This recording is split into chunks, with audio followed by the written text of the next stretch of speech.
Hey guys, this is Fuck Monkey, and I want to address the recent price changes that will be coming to Steam for Australian games in the next couple of weeks.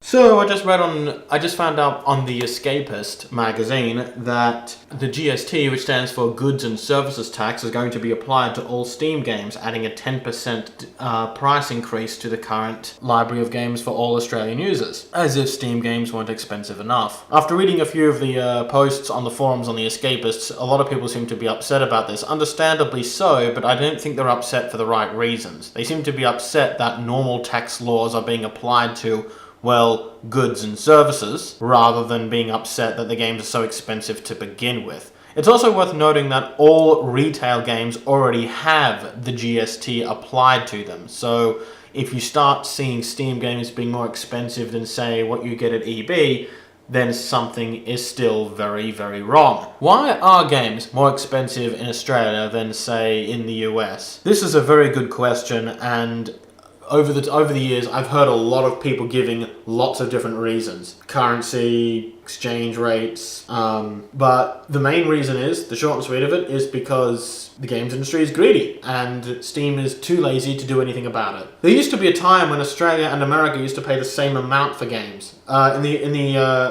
early to mid-90s, we were paying the same amount. It wasn't until the release of the Sony PlayStation, the first one, with its huge popularity and success, did we start seeing a difference. You see, before the PlayStation came out, the average game was about $70 to $80 in both US and Australia.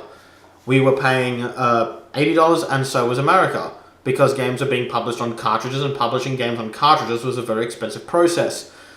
But when the PlayStation came out, the games moved from cartridges to discs, and while Americans were paying the new price, the new RRP of $50 US, Australians were still paying, well, close to a little bit less than $100 per game. Why was this? Well, perhaps it's a little bit too late to ask that question. I think the more important question is, why does Steam include region pricing? I've never been a fan of Steam, to be honest. I've never really liked Steam, and I only ever used it until something better came along. Ever since I discovered GOG, I haven't used Steam since. They don't use region pricing, and they have all the games that I want. I very much believe in voting with your wallet, and I voted with my wallet long ago.